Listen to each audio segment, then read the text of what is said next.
Hey guys, this is Austin Roberts. I'm a part of the vertical teaching team. If you have not gotten to know me yet, I'm excited to get to do week 2 screencasts for the enemies in Noose.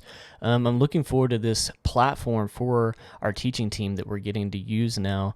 If you haven't gotten to watch week 1 of the enemies Noose that Ben put out a couple of weeks ago, I would advise you go back and look at that. It really gives some good insight into that first week of teaching. Now, I got to teach week 1 of the enemy's Noose, and really all that I was able to do in that time was introduce the character of Esther, introduce her part in this story in the book, and kind of get to set the context for the way that this story is going to work out. Now, the great thing about these screencasts is that Ben was able to come in after me on the screencast, go over the passage of scripture that I went through, and pull out some interesting things that we noticed going on that we weren't able to share on Sunday. Some people would ask, why aren't you able to give all this information on a Sunday? And the truth is that there's just so much information that we come up with during our teaching meeting, so much between the three of us, Ben, Drew, and myself,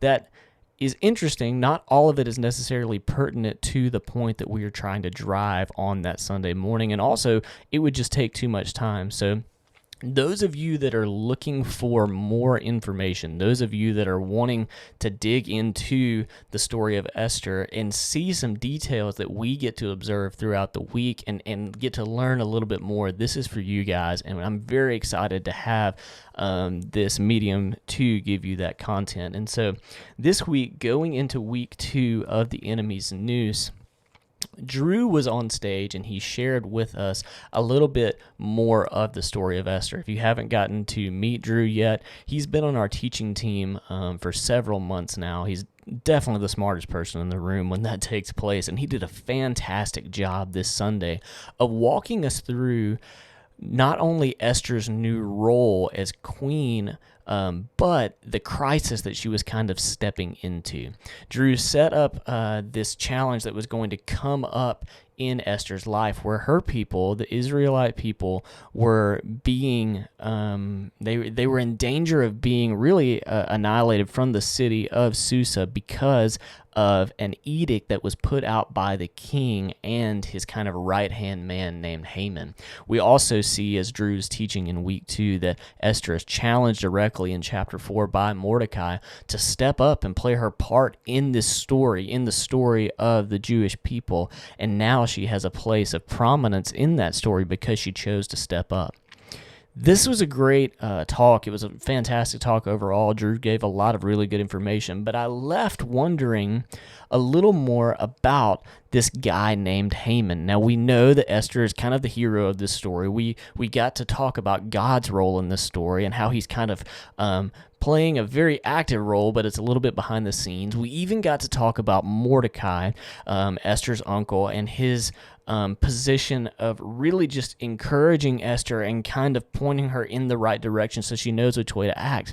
We also know this far into the story that Haman is the villain, but I'm not exactly sure why until we dig more into the actual scripture. We got to cover the activity that he was trying to push the king into, but we didn't get to necessarily talk about who Haman is. And so today, I just want to give you a few minutes of insight into the character of Haman, and I want to be able to answer this question. Who was he, and what role does he play in the story of Esther? We know that he is kind of the antagonist, and he's pushing her to do some very heroic things come the end of the story. But I want to talk about Haman, and I want to talk about what we can learn from him. Because more often than not, when I look at these stories in Scripture, I would like to identify with the hero in these stories. I would love to be in Esther's position, and there's definitely things that I can learn from her, but oftentimes I see myself acting in ways that maybe the villain of the story is acting. Some of the things that he is doing are there's a slight correlation to the way that I carry myself, maybe, and Haman is definitely one of those characters. Although I may not take it to the extremes that Haman does, there are little character flaws in Haman that we can see visibly in this story that I think play a part in all of our lives. So I'm going to start just as Drew did in chapter 3, and I'm going to focus on Haman and kind of walk you through some things that we can notice about him, some things that we can pick out in this story about him. So we see in Esther chapter 3, verse 1, it says, "After these events, King Xerxes honored Haman, son of Hammedatha," and again, Ben said this in the week 1 screencast, don't be tripped up by these hard names in the Old Testament. We're tripped up over them every week, so it's okay. So we see that the king honored Haman, son of Hammedatha, the Agagite, and he elevated him and was giving him a seat of honor higher than all of the other nobles. Now, I want to pause here because I think it's interesting, first off, that when we are introduced to Haman, the author finds it pertinent to point out that he is an Agagite. Now, what does this mean? Well, the first thing is he's pointing out that although the king is Persian, we know that the Jewish people in Susa were under Persian rule. Although the king is Persian, Haman was not. Haman was of a different nationality, and actually, without going too far down a rabbit hole, we know that these Agagites were descendants of the Canaanites. You can go back and look in Samuel chapter 15 and see that these people were descendants of the people that the Jews, the Hebrews, were supposed to be driving out of the land that God had promised to them. So we see Haman is not Persian himself. Haman is actually sort of an outsider himself, and this is a very important part of the story that we don't need to miss. So remember that as we're going through.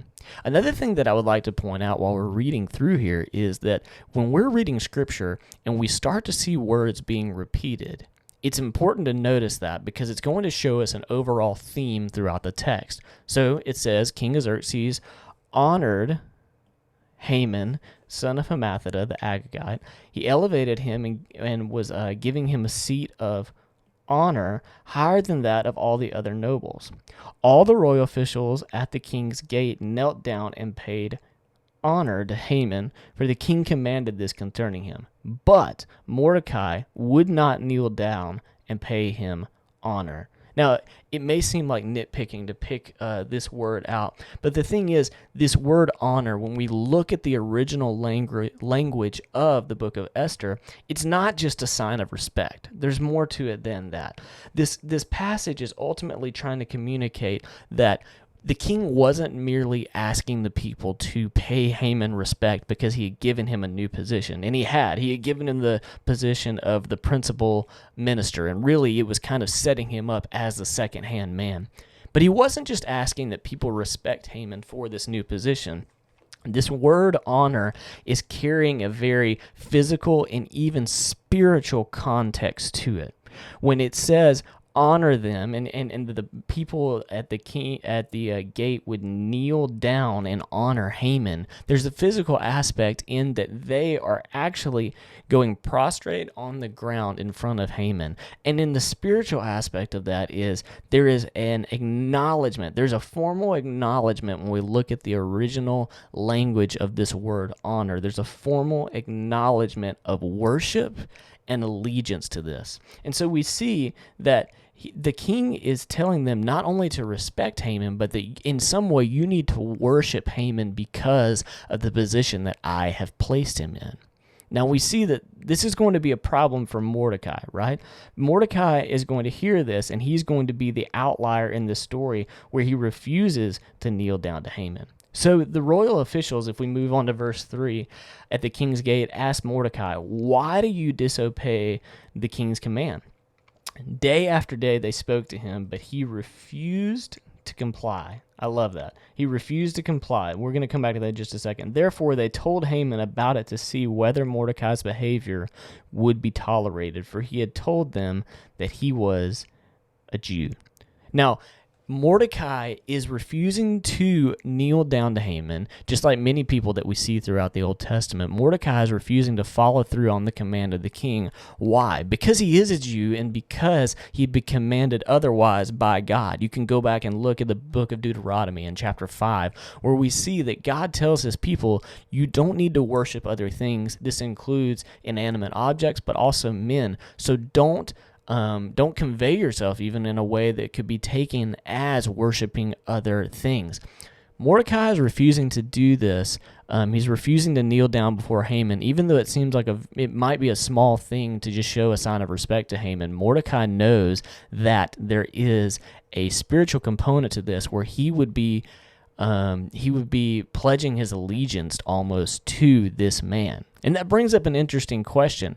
We could run down this rabbit hole of, is pledging allegiance to something besides God sinful? And I'll let you determine that for yourself, but I think it's definitely something that is worth thinking through, because we see that the men of the Bible, the brave and courageous men of the Bible, were not quick to pledge their allegiance to something that was other than God himself. Another interesting part of this story is just this. We said that Haman was an Agagite, right? He wasn't Persian in and of himself. We also see that Mordecai is a Jew. He was not Persian either, and that brings up an interesting irony almost between Mordecai and Haman. We see this. Power can lead to oversight of the obvious. We know that Haman became extremely angry with Mordecai. Why? Because he did not want to bow. And we saw that the men were not quick to punish Mordecai because they wanted to see what Haman would do. And the scripture goes on, if we were to continue to read through this, that Haman was angry, but he decided not to strike out just against Mordecai, because he wanted to strike out against the people that Mordecai presented, right? He wanted to strike out against the people that Mordecai was a part of. Power can lead to oversight of the obvious. We see that Haman is very quick to reach out and try and harm the Jewish people. In fact, he gives this edict that Drew was talking about this past week, that the Hebrew people are going to be put to death if they don't do this, right? Haman completely overlooks the fact that he himself is not Persian, and when he is talking to the king, he brings race into this. As a matter of fact, he says these Jewish people are worthy of this. They're the outliers. They're the outsiders. And it's funny to me that Haman overlooks the fact that he himself is an outsider. So what can I take away from this? Well, Haman has been granted a position of power, right? We see that he's the principal minister now. That is his title. But with his power comes this very obvious oversight. We see that he isn't even taking into account who he actually is anymore. He thinks that his power has elevated him over that. And it makes me wonder if this is something that takes place in my life from time to time. Now, given I haven't been given a huge governmental power by any means, but there are powers that are afforded to me in everyday life. For instance, I'm a man. I'm a white man. I have income that is pretty consistent. There are things in my life that I don't realize give me even the slightest power. That doesn't mean that I can afford to look over the obvious things that are going on around me that could cause harm to me. There's a thing that happens with powerful people in that they tend to overlook these small details, and ironically, they end up being their downfall. I don't want to do that in my own life, especially when we continue to look at what happens in Haman's life. So I'm going to push forward. I'm going to try and start getting through the scripture a little bit quicker, but I love this quote from Marcus Aurelius. He's a Stoic philosopher, and it's something that I look back on. This is actually the screensaver on my phone, but it says, "Be tolerant of others and strict with yourself." And this just reminds us that this saying just kind of reminds us that we should be very quick to be tolerant with other people. We should be gracious with other people. This is what Jesus was doing. And we should be quick to try and better ourselves and not overlook the chinks in our own armor. And I love this. And I think that if we're feeling like we can relate to Haman a little bit in this way, this is just a sort of encouragement that we can do this in everyday life. It's just an attitude that we have to take on. So If we move on, we see that Esther is challenged in chapter 4 by Mordecai. And we jump into chapter 5 just because I want to continue to look at Haman and the things that are motivating him in this story. In chapter 5, verse 10, we see that Haman called together his friends and Zeresh his wife. Haman boasted to them about his vast wealth. Look at this. Look at the things that he boasts about. His vast wealth, his many sons, and the ways that the king, here's that word again, had honored him, and how he had elevated him above the other nobles and officials.